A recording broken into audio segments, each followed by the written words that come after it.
And hello, everybody. This is Gene King, and welcome to a Media Notes edition of the Medium's Messages and More podcast. Let's kick things off with a piece of research that's been published by Civic Science, who reports of the rise of social media in its place as a primary outlet for breaking news for Americans. Now we know that social media has risen through the ranks of media channels as a popular source for news, for good or for bad. But civic science broke this down to specifically breaking news, and their research really indicates the ascension of social media for Americans and breaking news. It makes sense. I, for one, typically will go to X. That's my platform of choice since I've been using it for years and years. And to be honest, for all of the years that I have been utilizing X, it has primarily been for breaking news, not for news in general, really, but for breaking news. And so I wasn't too surprised when this research came out because I've been doing this myself for a long time now, where a piece of breaking news may come across my phone and it's a short headline or a brief synopsis, a paragraph of what the breaking news is, or you'll see something maybe on Facebook, or you'll get a text message or something with just little snippets, and then I would go to X and typically find uh, breaking news being covered by legitimate news sources of all types: mainstream, alternative, small business news sites. And so I have found X to be a very good source for breaking news. And this piece of research, published by Civic Science uh, in May, really indicates just how social media has risen. So they surveyed almost 46,000 US adults beginning on New Year's Day. And their research, their survey of these nearly 46,000 Americans went from January 1st of 2024 to the middle of May 2025. So that's really, impressive that they have more than a year, almost a year and a half of surveying more than almost 46,000 Americans. So this is a snapshot of nearly a year and a half, and their conclusions are that social media, when it comes to breaking news, is only second to a local news channel, which surprised me. It really did surprise me. Now, when they say a local news channel, they are specifically talking about television, traditional television. And I really found that a little surprising because in 2025, uh, breaking news, I would not think of going to a local television channel for breaking news coverage, unless we're talking about something, really, really substantial, and typically of national interest, right? But if there's, breaking news, and from what I can see, civic science did not really qualify what breaking news could be. So you have to kind of look into this a little bit with some speculation, or assumptions that breaking news is a wide, topic, uh, for their research purposes. But Civic Science does report in this survey that a local news television station is the number one go-to channel for breaking news for Americans. Um, but right after that now is social media. And according to Civic Science, local news channel as the first choice is hovering around, it looks like here about 35%. And then coming in at it looks about 20% is social media. Then after that it gets very competitive, um, for and the space between third, fourth, and fifth, and even sixth actually, is pretty tight. But coming in after social media would be a national network news channel. So that's interesting because, depending on the time of day, right now, at least here in the New York City market where I live, is there much distinction between a local news and a national network news if it's a really big breaking news story?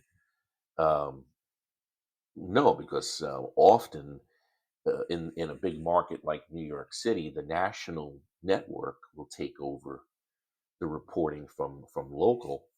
But nonetheless, national network news is the third choice, and then right behind that, although it's falling, is national news website. And that's interesting. National news website came in fourth. And again, I'm a little surprised on that because after going to um, social media for breaking news, I would I would typically go to a website, and I would say I would go to a so-called national news website. But in civic sciences research, national news websites came in fourth place, and it's barely in fourth place. It's almost even with national cable news channel for an option.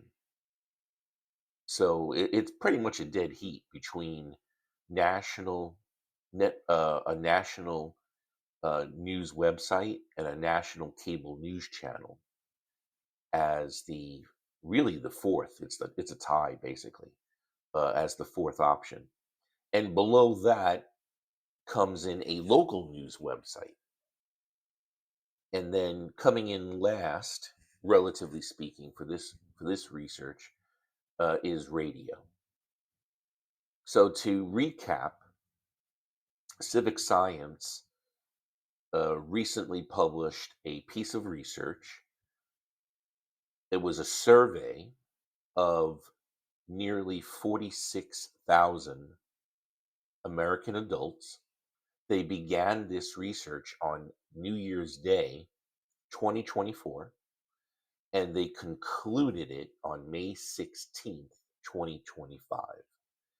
And their research indicates that in first place, uh, where Americans go first for breaking news, is a local news channel.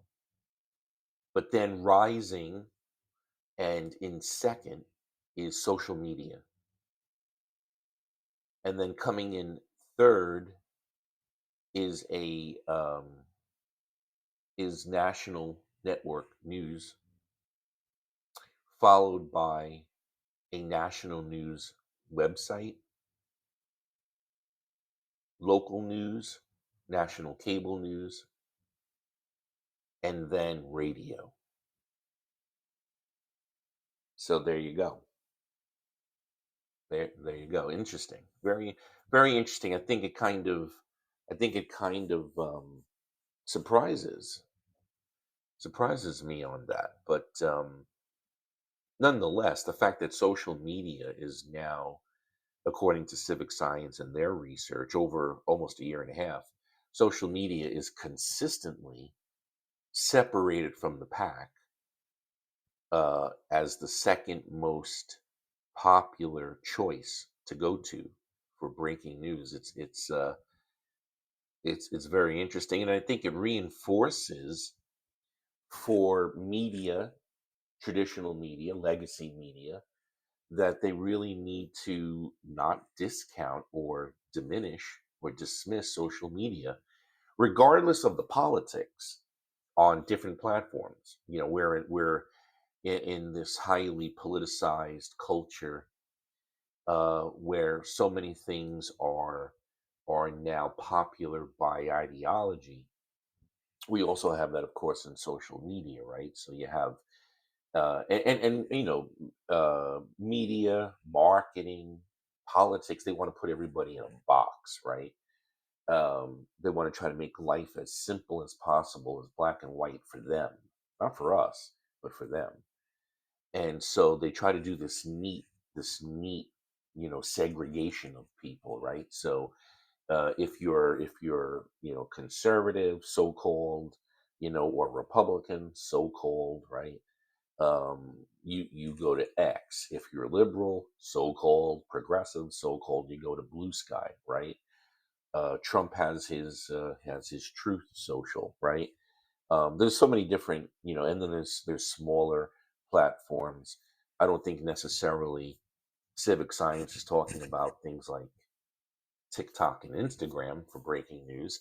Um, I think we can assume that it's mostly, the X's and Blue Skies and maybe the social media channels of media where people would go to. But interesting research there. So let's now, since we're talking about um, media and the choices that people are making, let's pivot to YouTube's continued domination in media in general. It wasn't all that long ago that I had written an article for the Medium's Messages and More newsletter that reported that YouTube is quickly becoming the dominant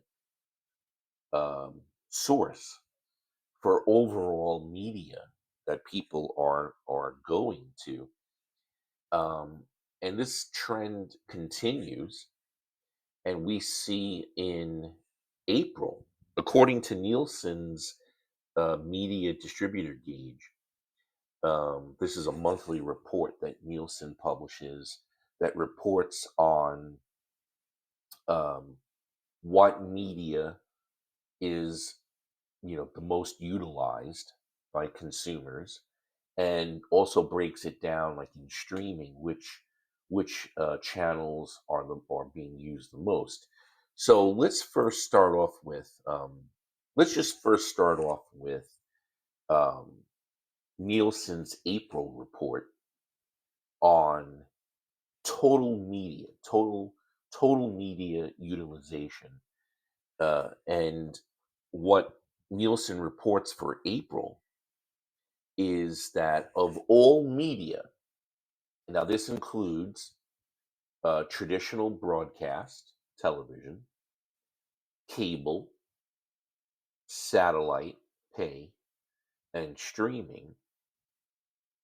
Um, the dominance of streaming just gets, more solidified. And I have written extensively for the newsletter We've also done some podcast episodes about this, about the status of legacy media and traditional media, and how it continues to decline in status, and how it is in an existential crossroads, where they need to make some big decisions on what they're going to continue to offer and how they're going to continue to offer it, and what are they going to do and what are they going to be. And Nielsen's April report just reinforces that legacy media it really is up against the wall, and the dominance of streaming is clear. So for April, Nielsen reports that streaming made up 44.3% of all media usage. Um, that's incredible. That streaming is closing in on accounting for half of all media consumption. So in April, it was 44.3%. Coming in at second was cable. And boy, cable, you might as well throw cable into the same basket as legacy media. I think the younger you go in demographics, especially 30 years of age and younger, traditional television, over the air broadcast television, is the same as cable. I think a lot of reports are indicating that when you go into the younger demographics now, especially college age and younger, those consumers look at cable channels such as TNT, TBS, AMC, CNBC, um, USA, HGTV, the Food Network, on and on. They might as well be ABC, NBC, CBS. It's kind of one of the same to them. They don't utilize it. They have actually very little interest in it. The brands don't really mean anything to them. So cable comes in April at 24.5%. And then behind cable is traditional television at 20.8%. And that's just incredible. It's stunning that traditional broadcast television, the giant legacy networks of ABC, CBS, NBC, Fox, are down to 20.8% in total for media consumption. And I've seen some numbers recently. So if you think of the fact that Nielsen is reporting that total traditional broadcast consumption is now at 20.8%, that's total among all of the networks and so on. And think about the fact that there are prime time schedules that, when you combine the networks on a given night, they are up to 60%, 70% less on some nights of what they used to have as far as viewing. And we've reported on this as well in our podcast episodes in the past, as well as in the newsletter articles, that really, ironically, we're just talking about breaking news and how local news is still the go-to. Well, local news, your traditional 6 p.m., 11 o'clock, 10 o'clock evening news, is still a moneymaker for broadcast television stations. And that's why you see this proliferation of, even here in the New York City market, the largest market in the nation, you see network owned channels. It used to be the local independent channels would do a lot of morning news blocks, hours and hours of morning news, because that was their biggest ratings for the day and therefore their biggest advertising money. But now you even see here in the New York market, you will see network owned and operated stations as well as independent stations now just do hours and hours of local news programming, and that's because it remains a source of revenue. If they didn't have that, shut out the lights. Um, do what MTV does and just put episodes of ridiculousness on a loop. But the fact is that local news is still a moneymaker and still brings in audiences, but you also have to assume that a lot of that is muscle memory. A lot of that is older demographics who this is what they do, this is what they've done for years. It's a habit, it's a tradition. So they'll turn on their preferable morning news channel, and then they'll do the same at 6 and 10 or 11. But the audience is dwindling. There's no doubt about it. And coming in after broadcast is the all encompassing other category at 10.3%. And Nielsen also reports for its April study that traditional broadcast viewing is down in April 6% compared to a year ago. Um, so again, the news for traditional media just gets bleaker and bleaker.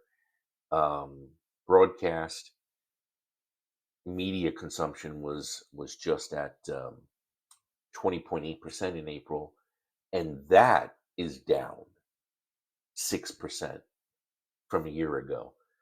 Cable is doing much worse, believe it or not, even though cable is in second at 24.5%.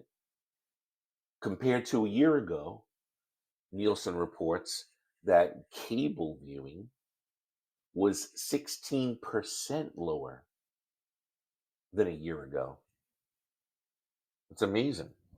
It's amazing. The cord cutting continues. The frustration with those that continue to hold out and pay for cable rises. Costs keep going up, and then you have these ridiculous ongoing blackouts for cable, where a cable provider will have a contractual dispute with a media group. And so then that channel or group of channels go black. And of course, people are paying for that. If a media group of channels are blacked out for a week or 2 weeks, you don't get a refund on that. And that's really stirring anger for the diminishing percentage of people that continue to pay for cable television. Um, interestingly enough,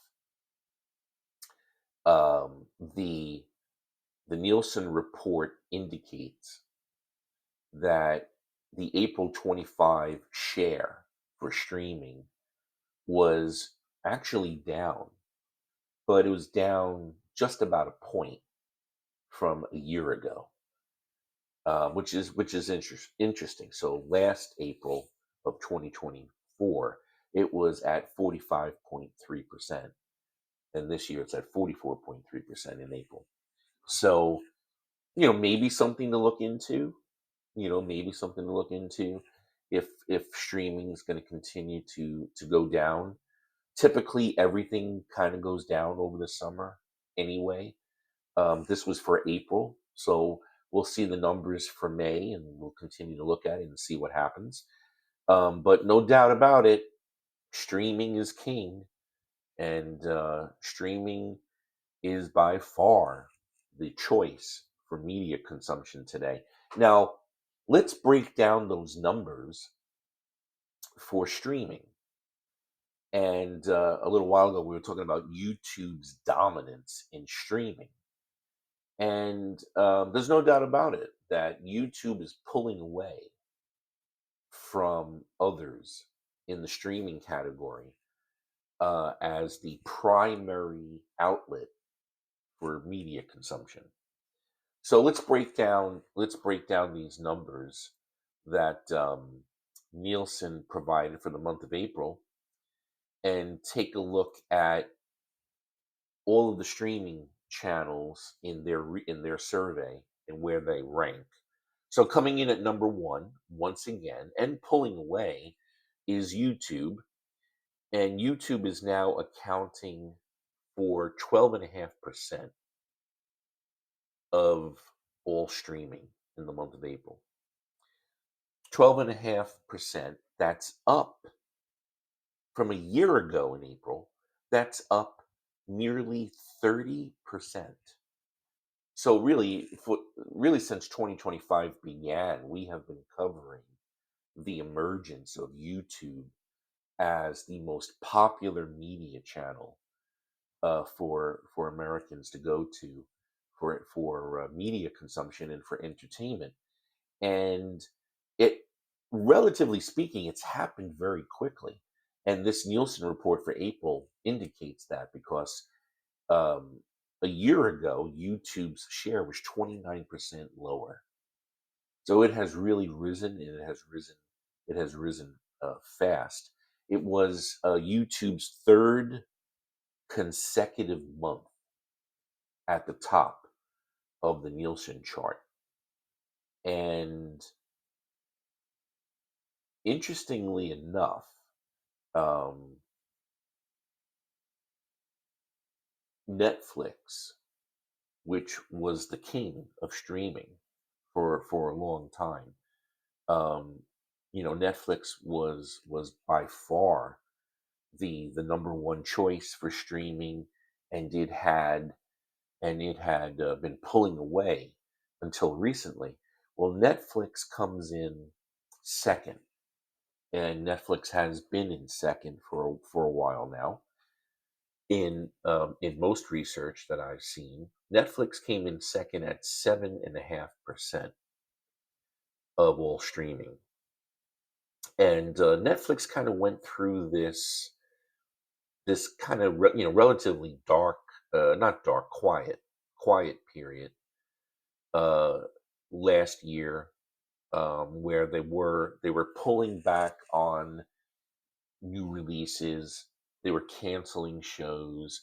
But I would say, really, since the second quarter of this year, they've they have gone back to how Netflix used to be, and they are releasing much more new material. They seem to be doing a lot more PR, doing more publicity for the platform, and their content is increasing, and it's popular. So Netflix came in second at 7.5%.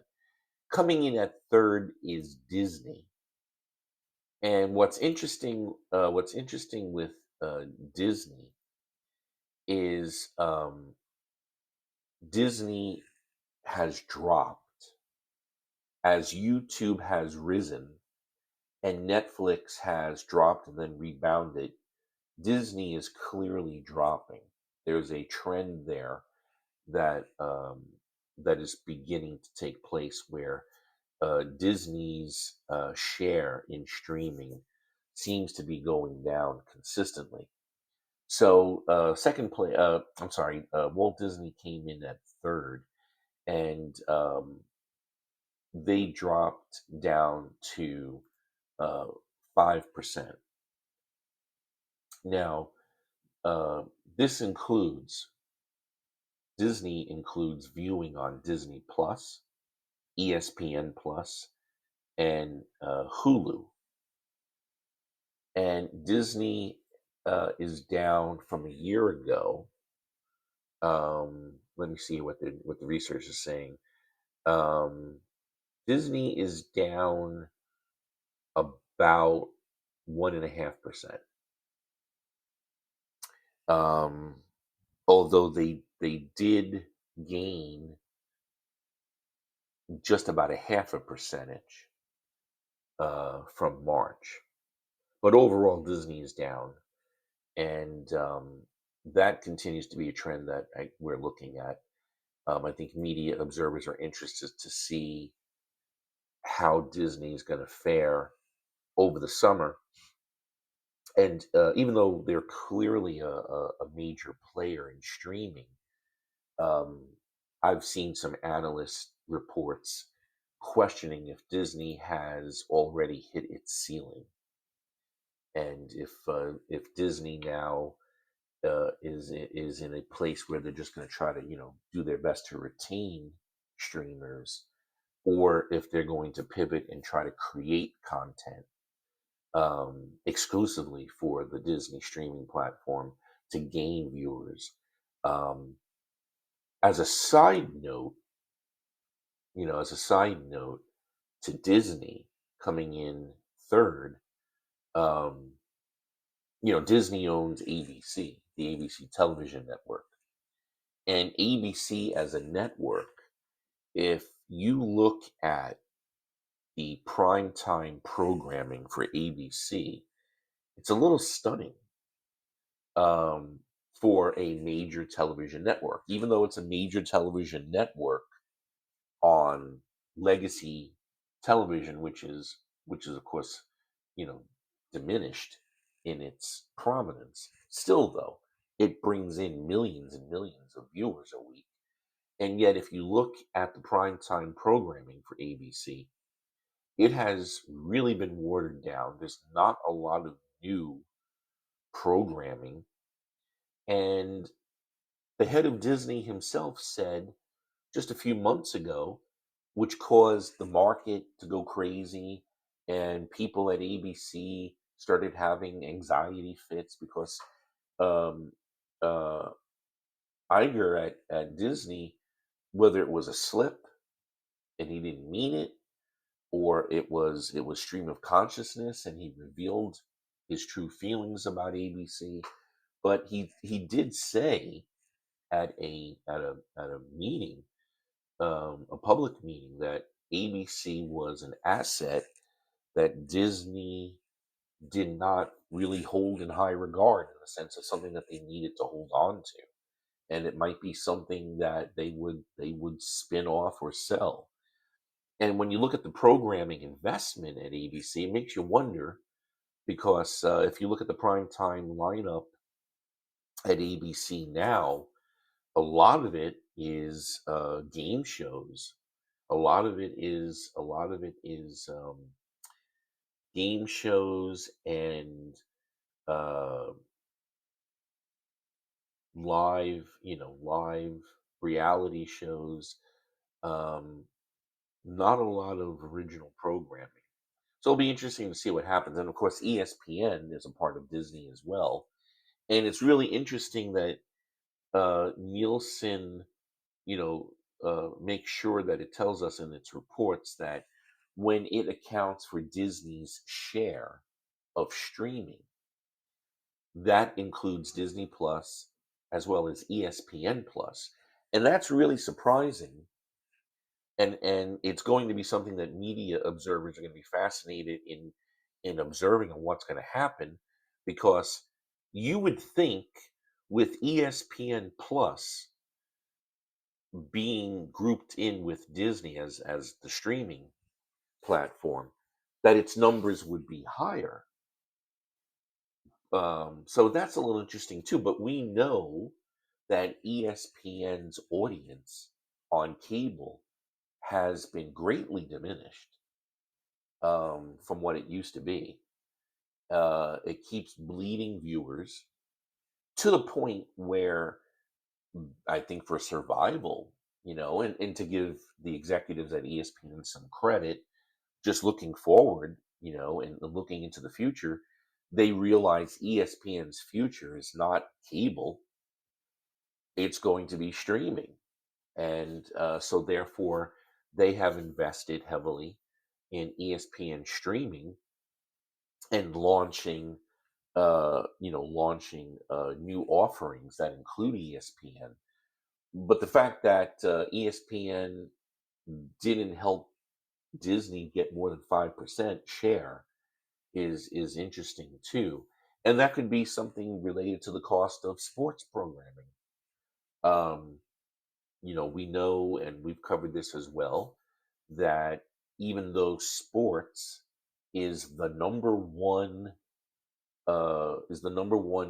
source of media consumption across the board, whether it's on broadcast or cable, um, the cost of it for the channels is becoming prohibitive. And for people who are sports consumers, paying for multiple streaming channels to get the sports they want is becoming prohibitive because of cost. So you get the feeling that the sports bubble is going to burst. That whether it is the networks or the channels themselves that are just not going to be willing to put out the money that they have been for sports, or it's that viewers can't afford to watch sports anymore on television, which is an absurd thing that sports would allow to happen, but it is happening. It does make you wonder what part of that is accounting for the fact that even though Disney has ESPN, it is not boosting their share in streaming. Coming in next after Disney is Amazon Prime, and Amazon Prime is actually a streaming channel that is on the upswing, mostly, almost exclusively because of sports.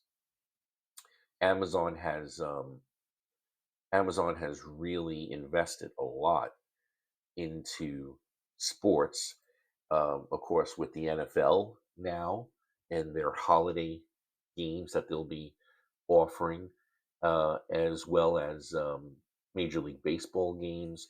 So Amazon's investment in sports, although relatively speaking, is the results are minimal compared to all the other networks and sources for sports. It is rising, and Prime Video has really pivoted to sports, uh, especially the NFL. Coming in after Prime is the Roku channel, and I'm sure Roku is very happy to learn that they are at 2.5%. That's an uptick for them. They continue to increase viewers. Um, might be a correlation to the fact that they continue to increase their offerings on their Roku channel, on their live TV.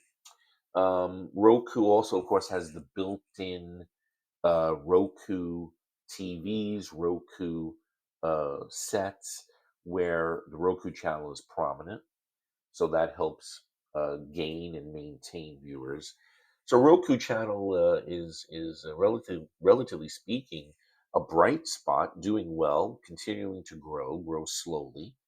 But Roku, um, if you look at it compared to a year ago, here's the big difference. Roku, according to Nielsen, for April of 25 compared to April of 24, Roku gained 71%. So it's massive. So Roku has really done well in investing in its publicity. It's done well in expanding its offerings, and its free, put that in quotes, it's free offerings. So Roku has done very well for itself, a 75% bump in a year. Coming in after Roku is Paramount, and Paramount is almost in a tie with Roku at 2.5%.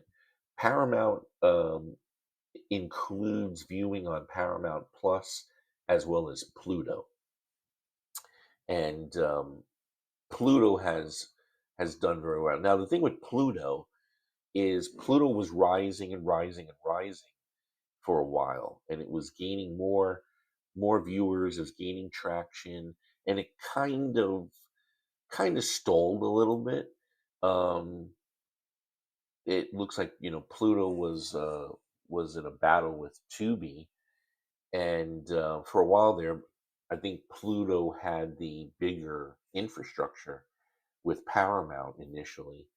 Um, but now Pluto seems to be quieting down a bit, um, where it's not gaining the viewers as it had been. And I will say this when it comes to Pluto, my own personal consumption of Pluto, I have experienced frustration with Pluto that it has become apparent that they have increased their commercials, the length of their commercial breaks and the number of the breaks. They have increased it. It is noticeable and it is not enjoyable. So I can say from my own experience that I have been utilizing Pluto a lot less because I got annoyed. Just a couple of weeks ago, I was wanted to watch a couple of things on Pluto, and I really literally got annoyed with the number of commercial breaks.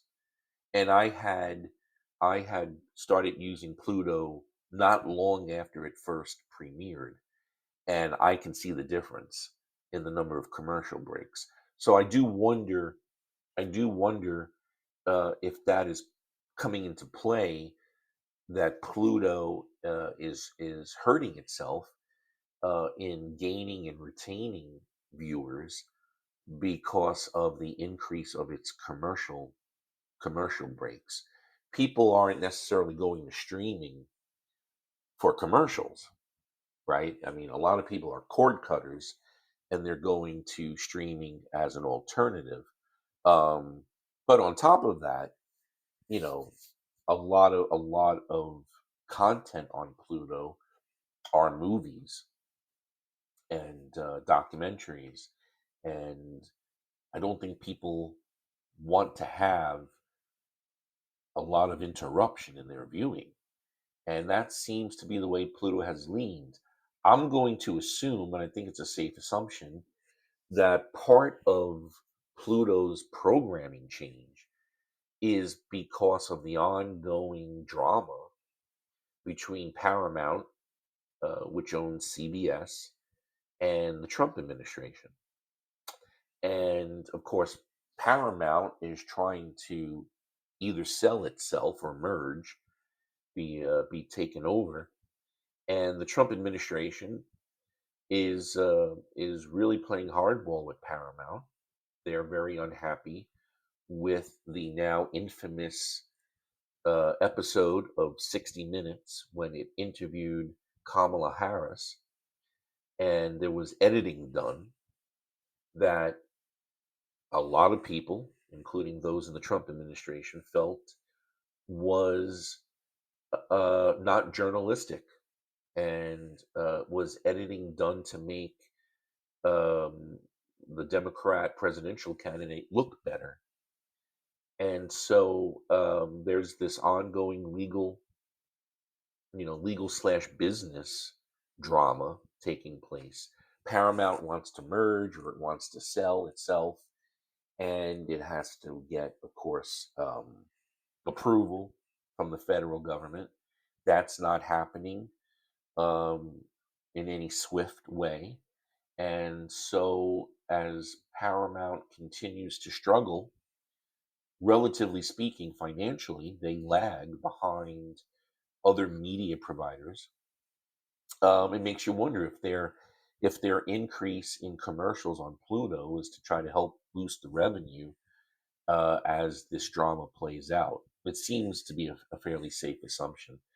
Anyhow, talking about Tubi, Tubi comes in at 2% of all viewers, and Tubi is an interesting case because Tubi goes up and down, and although it is much larger than it has been, and Tubi continues to be a very popular choice in surveys when it comes to streaming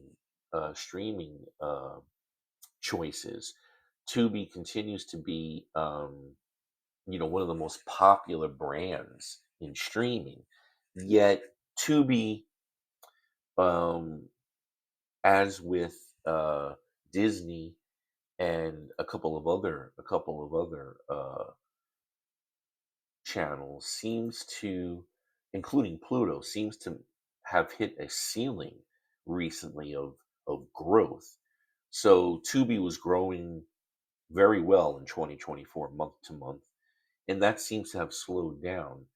Um, but Tubi within the Fox Corporation group has definitely become a very important asset. Even though its growth has kind of slowed a bit, it is a very uh, popular choice for streaming viewers, and it is bringing in a lot of revenue. And so Tubi has now become a critical asset for the Fox Corporation, and we'll see where that goes because Tubi's growth in viewers has kind of flatlined, minimal growth, and it goes up and down. So we'll see what happens with that. For comparison, I also watch Tubi a lot. I'm certainly watching more Tubi than Pluto lately, and I will give Tubi credit that I see far less commercials on Tubi, or less commercials and less commercial breaks. So hopefully they stick to that business model, um, because I personally enjoy that.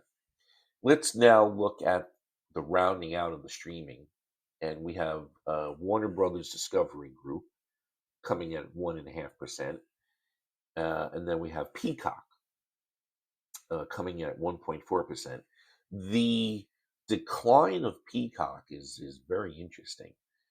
Peacock has really fallen um over the last year in its streaming numbers, and it's an interesting situation. I've reading up on this, trying to figure out exactly um, why this might be happening, and you know again, right? NBC is owned by Comcast Universal, and I think you could argue that there seems to be less original content on Peacock than there was a while ago. Um, Now, Peacock, of course, includes NBC, and it includes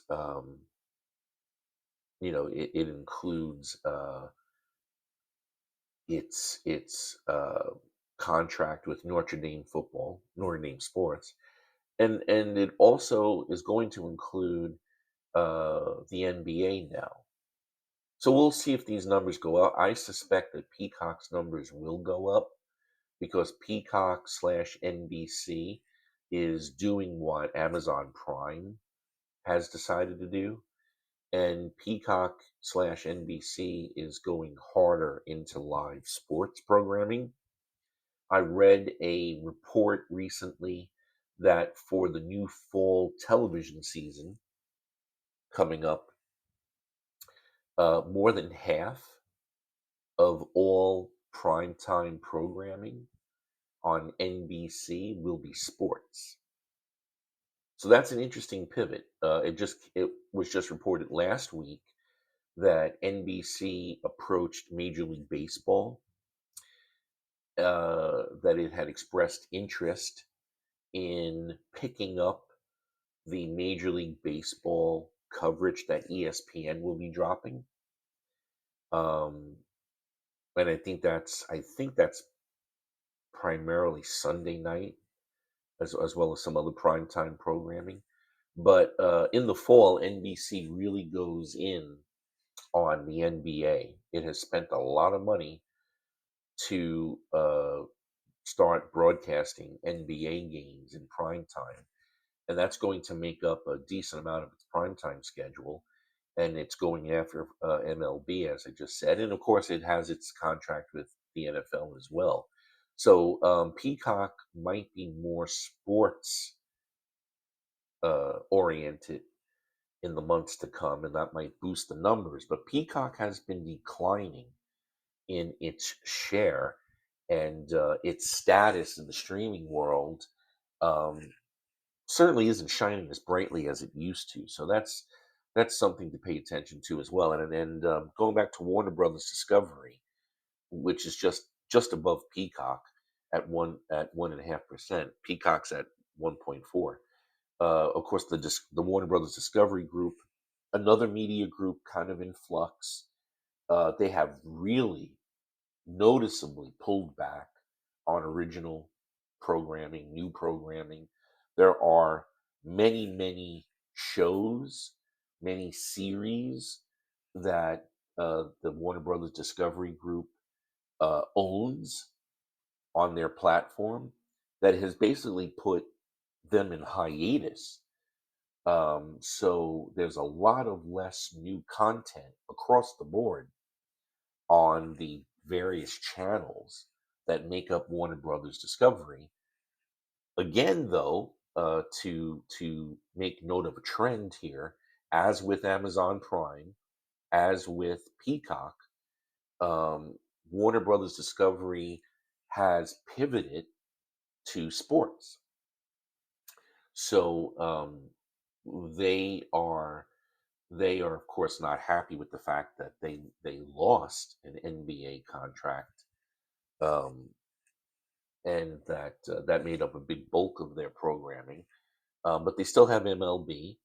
They're going heavier into the NHL. Um, for the first time, the French Open was on TNT, and my gut tells me we're going to find out that that didn't really go too well for the first year. Um, I'm a tennis viewer. I almost never miss the big tournaments, the French, the Wimbledon, the U.S. Open, Australian. I almost never miss the majors, but this is the first year in a long time that I literally have not watched one full match of the French Open. And part of that, in my opinion, is that TNT fumbled badly. And maybe it's not TNT, maybe it's the parent company, but somebody fumbled very badly in the publicity and the promotion for the French Open on TNT, um, because it was not publicized well. This move to TNT, and the programming itself. I kind of look at this that if TNT is spending millions of dollars to be the home, the American home for the French Open, you got to be doing a hell of a lot better in offering access to it. And what I mean by that is, of course, TNT has its live coverage of the French Open, which typically starts about 5 a.m. New York time. But they do very little publicity for it in the after hours. So the French Open will end, let's say, in the afternoon, the mid afternoon of at New York time, and for whatever reason, which I think is crazy, despite the millions of dollars that has been invested in having the French Open go to TNT, they don't do a prime time replay. They don't do a prime time recap show or a prime time highlight show. They don't do anything. They don't even play the French Open at late night. So the access to it, in my opinion, has become more limited than it should be. There's almost zero promotion for it. And so I'm wondering if this is going to be a dropped ball by Warner Brothers Discovery, and they're going to have to figure out um, how to do a better job next year. because to me, their investment in the French Open has not paid off this year. I'm going to assume that they're going to put out press releases about the viewership and how great they were doing. And of course, the French Open is airing from 5 a.m. to, early afternoon New York time. I'm going to assume, well, hell yeah, you put a lot of live sports on in that schedule block, and it's going to do better than the reruns you were playing. So I think once you get past the smoke and mirrors that they're inevitably going to put out about their numbers, um, I think the truth of it is that it's not going to meet their expectations, and that internally they know that they need more viewers. They should have gotten more viewers, and they need to do something differently with that. But nonetheless, that's where we stand on that. Let's, because I think this is an interesting piece of information also to share on this media notes edition of the podcast is broadcast television, even though we know that it has been diminished and that it is a shell of what it used to be, it's still traditional over the air broadcast television. The four networks still pull in millions of people. All of the major brands still advertise, so you can't just ignore it. So let's take a look, since we are now in June of 2025. Let's take a look at the broadcast season and who won it, and go down in order of uh, of the networks and who came in first and so on. So for the 2024-2025 broadcast season, CBS is set once again to be the winner for the year.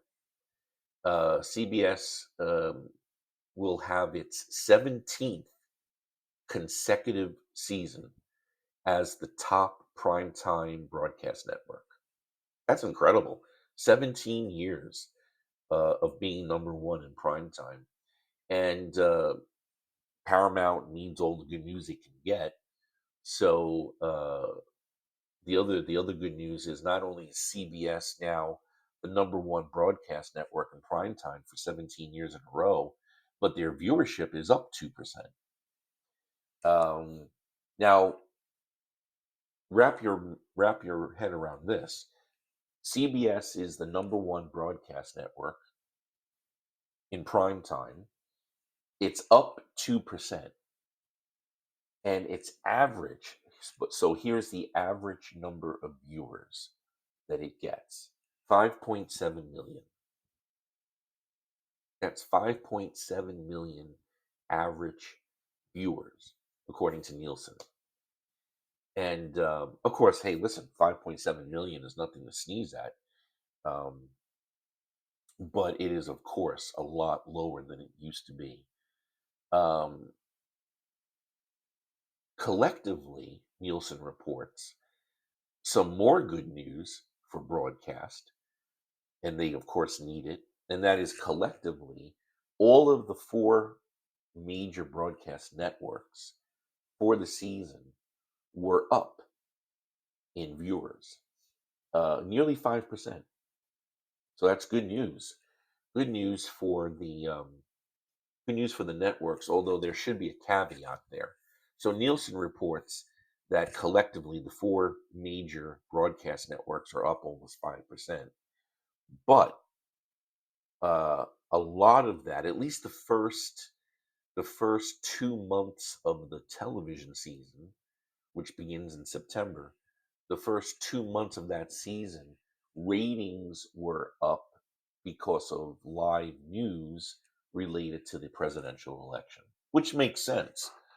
But I'm guessing that if you took away the live news programming related to all things presidential election, um, that 4.5% increase would be, I think, substantially cut down. So it'll be interesting to see what happens in the coming fall and in the coming television season. If they maintain that, I'm going to say that based on the things that I've read, the research that I've seen, that bump for broadcast was primarily due to the presidential election. But we'll see what happens. Nonetheless, it's good news for them, um, as far as ratings go and the number of viewers they have. Coming in at second was NBC, and NBC was up 2% for the year, and they averaged about 5.1 million viewers. ABC came in third. They were basically flat for the year at 4.2 million viewers. And Fox came in fourth, although they came in fourth, they grew 14%, but uh, most of that viewership growth of 14% was a result of the record viewership for the Super Bowl that they did air. So that's the way that these finished. CBS was first, NBC was second, ABC was third, and Fox was fourth. If you take out sports content, CBS remained in first place in prime time with about 5 million viewers. NBC was about a million people less in second. ABC was at 3.5 million in third, and Fox was at 2.1 million. Nielsen reports that 8 of the top 10 primetime shows for this past television season were all on CBS, and they break it down for us. So, 8 of the top 10 primetime shows were all CBS. Tracker, Matlock, 60 Minutes, FBI, George and Mandy's First Marriage, Blue Bloods, NCIS, and Elsbeth. The only other network that had any shows in the top 10 was NBC. And those two shows were Chicago Fire and Chicago Med. Interesting. Interesting on that. Um, while we're talking about television, let's look into. I know people are interested in this. Um, since the television season is over, let's take a look at the shows on the 4 broadcast networks that are renewed or canceled. And let's start with ABC. We'll go alphabetical. So the shows that are renewed or canceled for ABC, 911 is renewed, Abbott Elementary is renewed, The Conners are canceled, Grey's Anatomy is renewed, High Potential is renewed, The Rookie, Shifting Gears, and Will Trent are renewed. And as of the beginning of June, Dr. Odyssey is still to be determined. Going to CBS, Blue Bloods, of course, has ended its run. It ended its run in December, so it's officially canceled. Elsbeth is renewed. The Equalizer has been canceled. FBI is renewed. FBI International, as well as FBI Most Wanted, is canceled. Fire Country is renewed.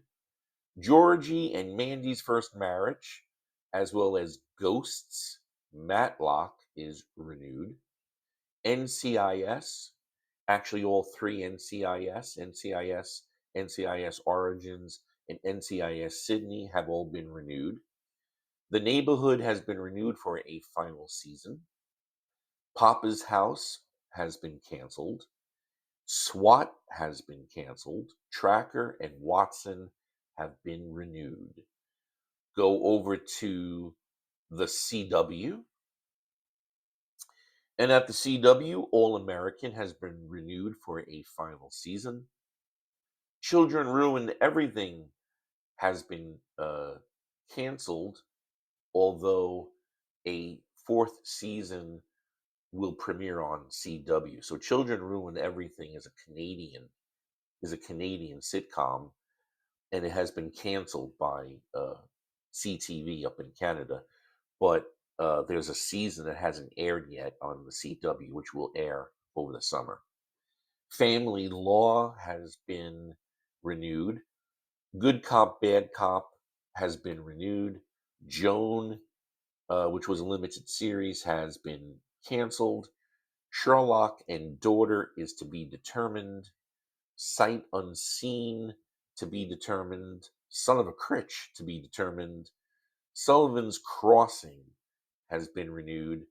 Superman and Lois has been canceled, and Wild Cards is to be determined. So CW is still a lot of things up in the air over there. We go over to Fox. Fox has officially canceled 911 Lone Star. Accused is to be determined. American Dad has been renewed. Animal Control has been renewed. Bob's Burgers has been renewed. The Cleaning Lady has yet to be determined. Doc has been renewed. Family Guy, Going Dutch have both been renewed. The Great North looks to be canceled. Grimsburg has been renewed. Crepopolis, Crepop- Crepopolis has been renewed. Murder in a Small Town has been renewed.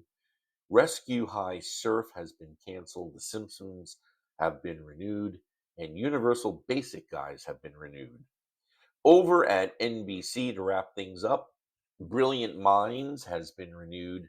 Chicago Fire, Chicago Med, and Chicago Police have all been renewed. Found has been canceled. Happy's Place has been renewed. The Grosse Point Garden Society has yet to be determined, although I'm reading here that it is a long shot to be renewed. The Hunting Party has been renewed. The Irrational has been canceled. Law and Order, as well as Law and Order SVU, have been renewed. Lopez versus Lopez has been canceled. Night Court has been canceled. St. Denis Medical has been renewed. And Suits LA has been canceled. So there's a rundown of all of the television shows that have been renewed or canceled for the upcoming season. And let's how about we just wrap things up with some small pieces, some small tidbits here of media news. New York Magazine has decided to join Substack. I'm on Substack with Medium's messages and more. Well, now New York Magazine has joined me and many others on the Substack platform, and it is publishing a daily newsletter on the platform called Dinner Party. And that decision by New York Magazine to join Substack is part of a trend of traditional or large media going into podcasting as well as Substack, where there are growing audiences for both. And on a journalistic side, the old journalist in me is kind of optimistic that Substack might be the next generation of news, news channels and news distribution, where you might be able to get, just like with podcasting, Substack. I think Substack is a great place for news outlets, news organizations to put content on there that is really specific to a certain topic or audience. It's a great way to grow it, and then to tie that in to your other channels and the motherships and all.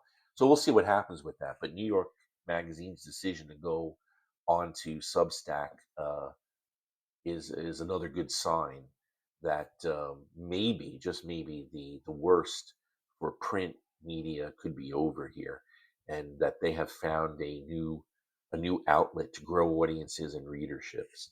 And of course, there's the free Substack, but there's also the subscription based.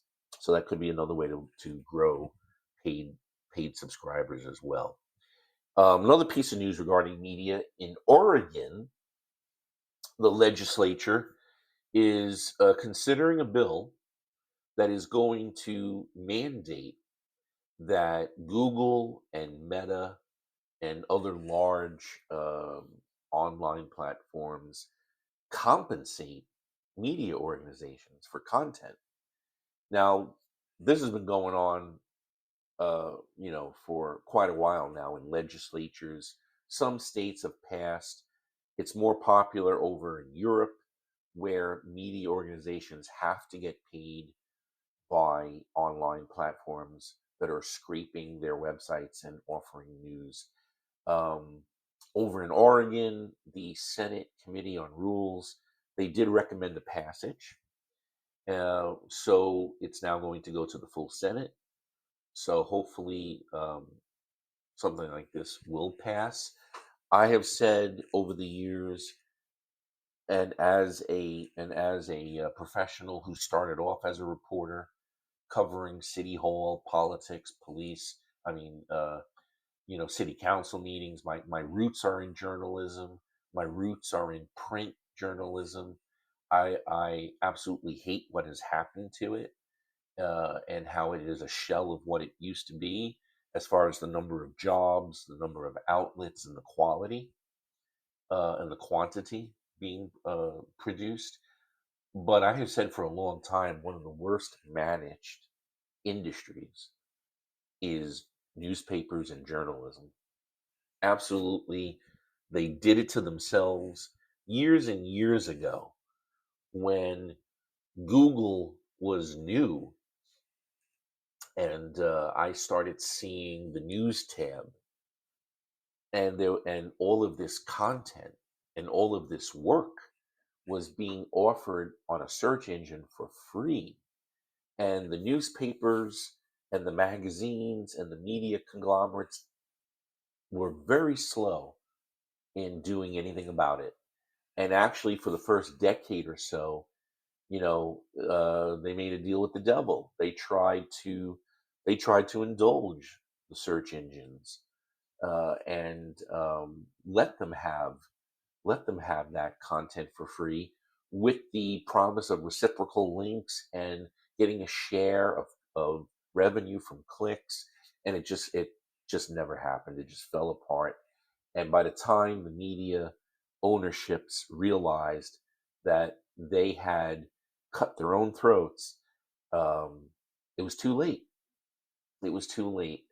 And so hopefully there is some legislature that will mandate that search platforms, other websites, things like Facebook, anything that is offering uh, news that is being produced by third parties, and they're offering it in full, really should be there should be some type of compensation there. It is creative, it is work, it's copyright, so hopefully, if it does pass in Oregon, that will make other states fall in line, and do the same thing as well.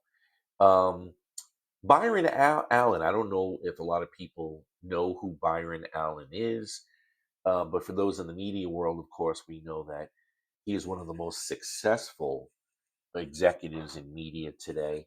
What I always find funny about this is that I think of Byron Allen still as the stand-up comedian from years ago, the entertainer from years ago. But he went into media. He built himself an empire that is now the Allen Media Group, and his group has reported, the Allen Media Group has reported that uh, after investing over $1 billion in buying television stations from all different network affiliates over the years, they are now at a place where they want to sell at least 21 stations.